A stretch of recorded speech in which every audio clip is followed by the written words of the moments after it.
कहते हैं पड़ोसी अच्छा तो जीवन खुशहाल। वरना घर की कलह से उतनी परेशानी नहीं होती जितनी पड़ोस में भड़की हिंसा का शोर बेचैन कर देता है। भारत भी अक्सर ऐसे ही हालातों से जूझता रहता है, क्योंकि भारत का पड़ोसी है नापाक हरकतों वाला पाकिस्तान। इस समय जो हालात पाकिस्तान में बने हुए हैं, इसका जिम्मेदार भी वो खुद ही है। जनता त्राही त्राही कर रही है और नेता हैं कि अपनी ही करनी का तमाशा देख रहे हैं। दरअसल भारत के पड़ोसी देश एक एक कर अशांत हो रहे हैं और भारत विकास की राह पर लगातार बढ़ता जा रहा है।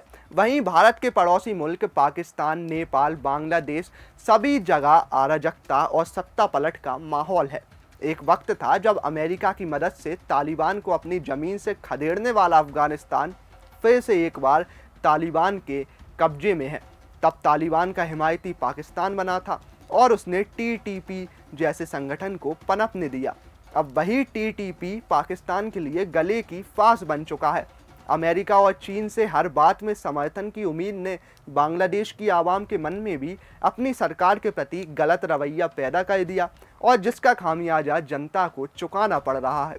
नेपाल में भी वामपंथ की जड़ों ने पनपना शुरू किया और चीन की खिदमतगारी में वहाँ की सरकार भी जाने लगी, तो वहाँ की आवाम को वो पसंद नहीं आया। वहाँ के नौजवान सड़कों पर उतरे और वहाँ सड़कों पर जमकर विरोध किया। खून खराबे में न जाने कितने लोग मारे गए और लोकतंत्र की गाड़ी सत्ता परिवर्तन के बाद ही जाकर रुकी।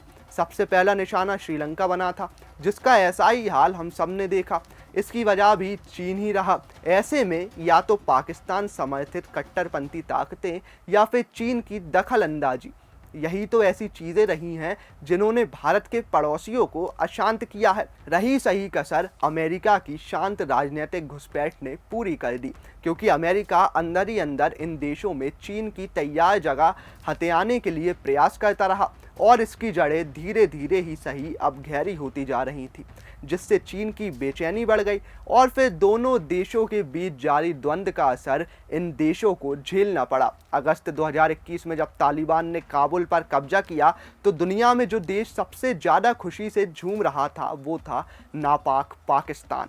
तब पाकिस्तान की तत्कालीन सरकार के आंतरिक मंत्री शेख रशीद अहमद ने अपने देश के साथ लगने वाले अफगानिस्तान की सीमा तोरखाम बॉर्डर पर एक विक्ट्री प्रेस कॉन्फ्रेंस की थी और तालिबान सरकार को मान्यता देने की बात कहने वाला सबसे पहला देश बना था।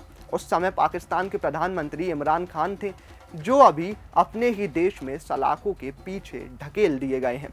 पाकिस्तान तब इस खुशफहमी में जी रहा था कि उसको भारत के खिलाफ एक मजबूत पड़ोसी मिल गया है, जो भारत के खिलाफ उसकी मंशा को कामयाब करने में काफ़ी मददगार साबित होगा। इससे पहले तक तो अफगानिस्तान भारत और अमेरिका का समर्थक बताया जाता था, लेकिन पाकिस्तान की खुशी वाला ये गुब्बारा 3-4 सालों में फूट गया और आज पाकिस्तान की सीमा में घुसकर तालिबान जो ताता थैया कर रहा है, उस धुन पर थिरकने से पहले ही पाक के घुंघरू टूटे जा रहे हैं। चौक चौराहों पर पाकिस्तान के सैनिकों की वर्दी टंगी हुई है। पाकिस्तान और तालिबान की गलभैयाँ कैसे चलती रही। तालिबान को हर बार पनपने के लिए खाद पानी पाकिस्तान से ही मिलता रहा।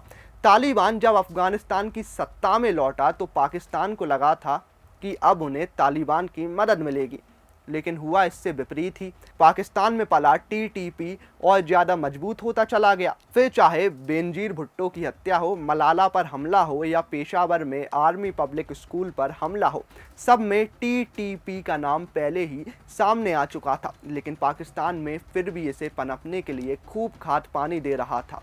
धर्म का चूरन जितना पाकिस्तान की आवाम को वहाँ के सत्ता नशीनों ने अब तक चटाया है, उसका फ़ायदा उसे मिलेगा और वो वहाँ अपनी कट्टरपंथी सोच को आसानी से लागू कर पाने में सफलता हासिल करता रहेगा। पाकिस्तान अभी तक ये सोच भी नहीं पा रहा था कि उनकी सरजमी पर पल रहा संगठन उन्हीं के खिलाफ यलगार का ऐलान कर देगा और ऐसे में पाकिस्तानी सेना के लिए ये स्थिति बहुत मुश्किल होने वाली है, जो दिखाई भी दे रही है।